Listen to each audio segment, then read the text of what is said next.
Bapak Ibu jemaat yang dikasihi oleh Tuhan kita Yesus Kristus, firman Tuhan di saat hari ini mengatakan banyak anggota tetapi satu tubuh. Dan saya mau berikan satu tema yaitu bekerja sama.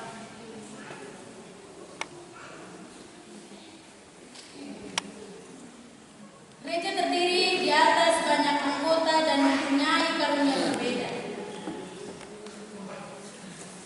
Dan bukan hanya secara rohani yang mengatakan seperti ini, tetapi dalam kehidupan sehari-hari pun begitu.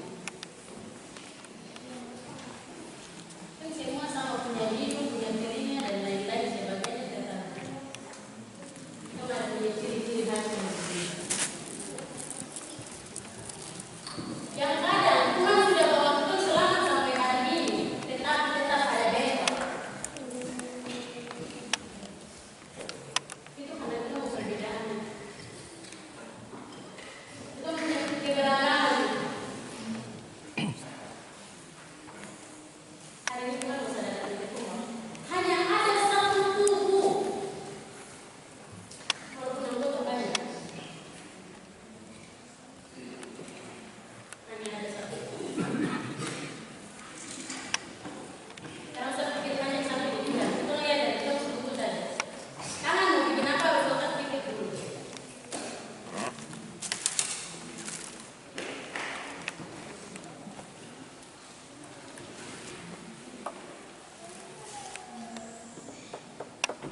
Oleh sebab itu, di saat ini Paulus mengingatkan kita bahwa tidak ada status yang paling tinggi di dalam kehidupan.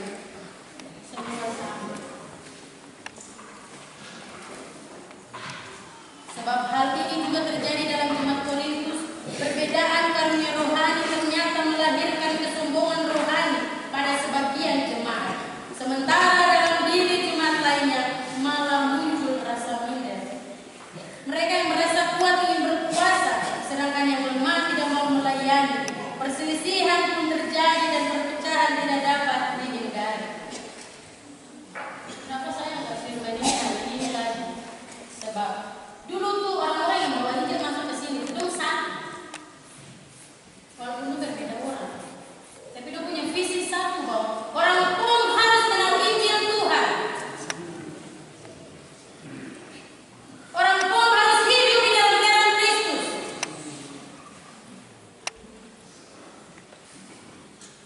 Kalau hari ini kamu nggak bisa belakang, kamu hidup di dalam Tuhan seperti apa?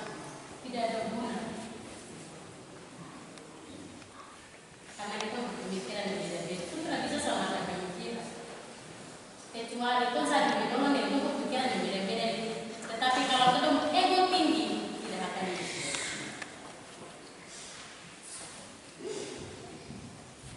Ada nggak dengar cerita nih tanggal-tanggal ini masuk di berbagai rumah.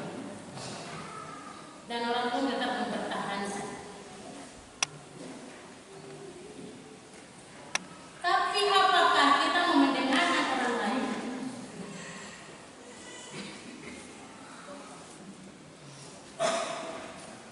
Karena itu sebagian orang di dalam kampung kami tahu cerita tentang bahwa itu masuk dalam kampung.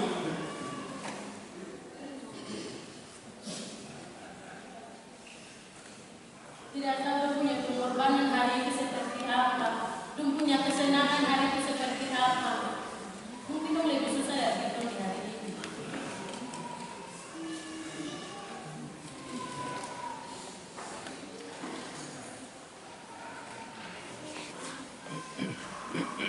Bapak Ibu yang dikasihi Tuhan Yesus Kristus,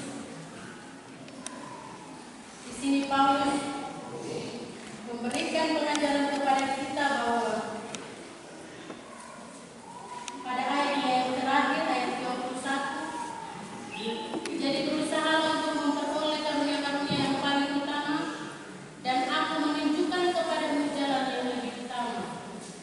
Di sini Tuhan bilang, di sini Paulus bilang anggota berbeda-beda dan mengerjakan setiap hal yang berbeda dengan fungsi yang berbeda.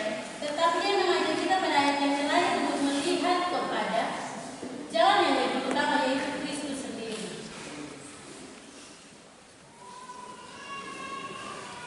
Mari dengan pemikiran kita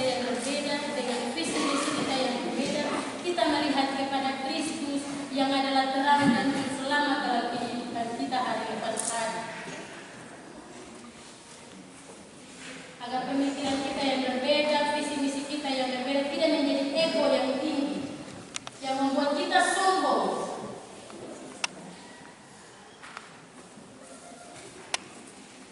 Saya yang lahir duluan, saya tahu.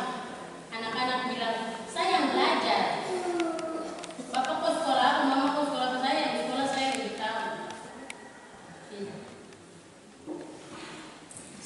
Sebab anak-anak tidak tahu bahwa orang tua punya pengalaman, walaupun anak-anak punya pengetahuan.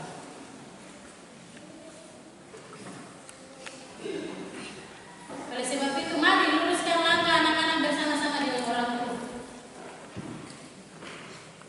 Orang tua bicara pengalaman anak-anak dengan pengalaman pendidikan yang dia pelajari. Mari kita sama-sama bersatu hati untuk dekatkan diri dengan Tuhan, agar hidup kita diberkati terus.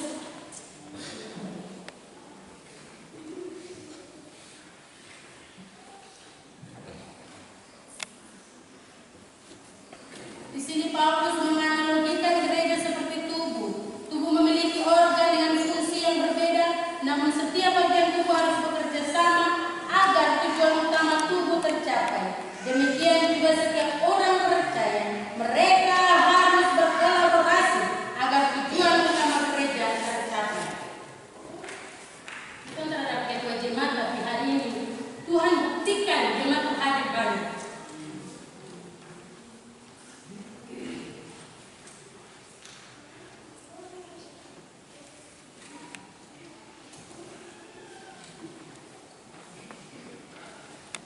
Berapa kali saya bikin ibadah, tunggu jemaat, tunggu jam 9:30 atau jam 10 baru bikin ibadah.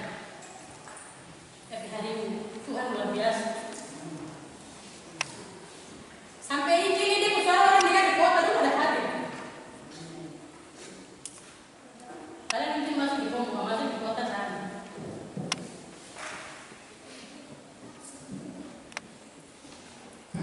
Karena Tuhan bersuara terdengar di dalam hati setiap pribadi.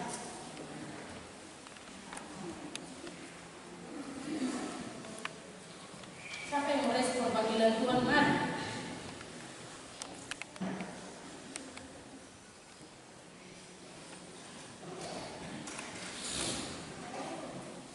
Dengan setiap pemikiran kita yang berbeda, kita punya kampung ini pecah belah, saudara kesatuan seperti ini.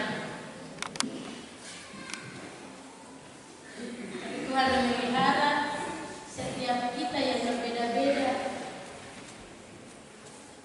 Ketika Tuhan jalan salah, Tuhan keluar dari apa yang Tuhan inginkan, Tuhan bawa kembali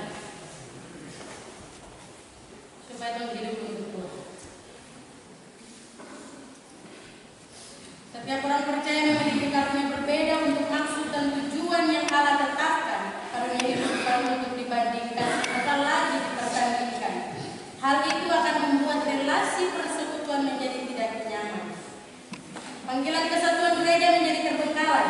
Sebagian orang tidak mau terlibat dalam pelayanan. Sebagian lagi justru ingin berkuasa. Keduanya adalah ekstrem yang salah. Kemarin ada majelis satu dia bilang begitu. Macam anak-anak ini dulu suka untuk hari ini kan jadi majelis saja yang bicara. Mungkin majelisnya yang gereja kan.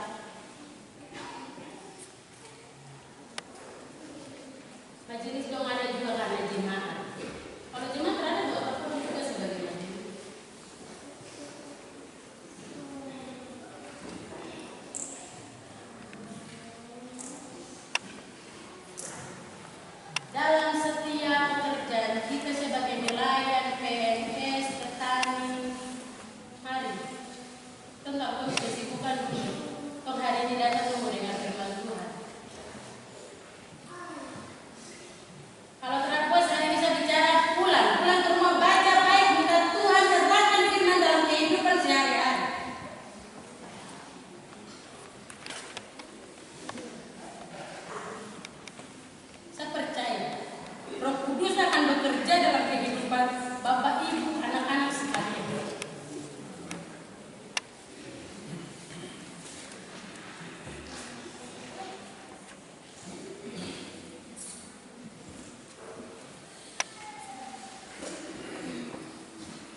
setiap hari tetap maju dalam kehidupan kita bergereja.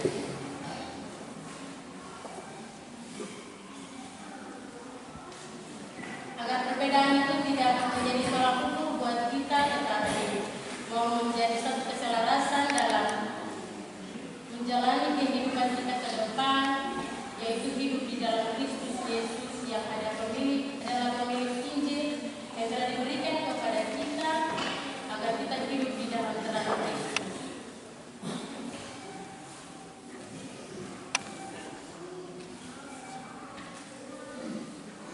Setelah mau dengar lagi orang bilang, dia boleh, dia bisa kasih orang, dia bisa berdoa, saya sembuh, dia bisa ini, saya sembuh, dia bisa itu, dia bisa ini, tidak. Firman Tuhan pada ayat 31 dia bilang, jalan yang lebih utama lagi, dia akan menunjukkan terus pada jalan yang lebih utama dari semua yang kita punya. Kelebihan yang kita punya Tuhan Yesus Kristus satu-satunya.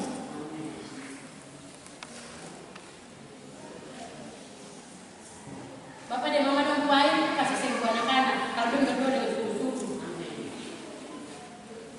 Untuk satu-satu level, kasih satu piring, kasih anak jadi orang.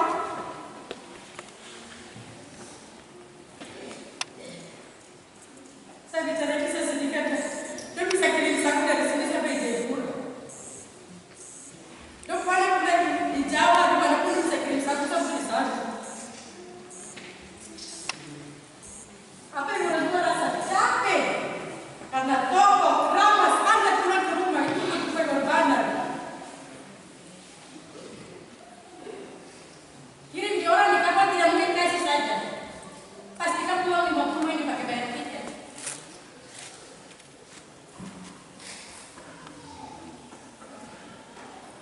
Jadi mari dekat dengan Tuhan supaya kita mencapai sesuatu Tuhan bayar. Walaupun mungkin nanti saudara rasa ada beberapa orang yang sudah meninggal dulu beranak jadi pegawai dan tidak apa-apa. Biar dia jadi berkat untuk orang-orang. Daripada dia pilih bilang, aduh satu mama di bawah bergorong-gorong itu sia-sia. Dan ada rasa syukur kepada Tuhan. Kiranya ini Tuhan menjadi perubahan dalam kehidupan kita, jadi terang dalam kehidupan kita, menerangi setiap langkah kaki kita untuk menginjaki hari-hari hidup ke depannya. Amin.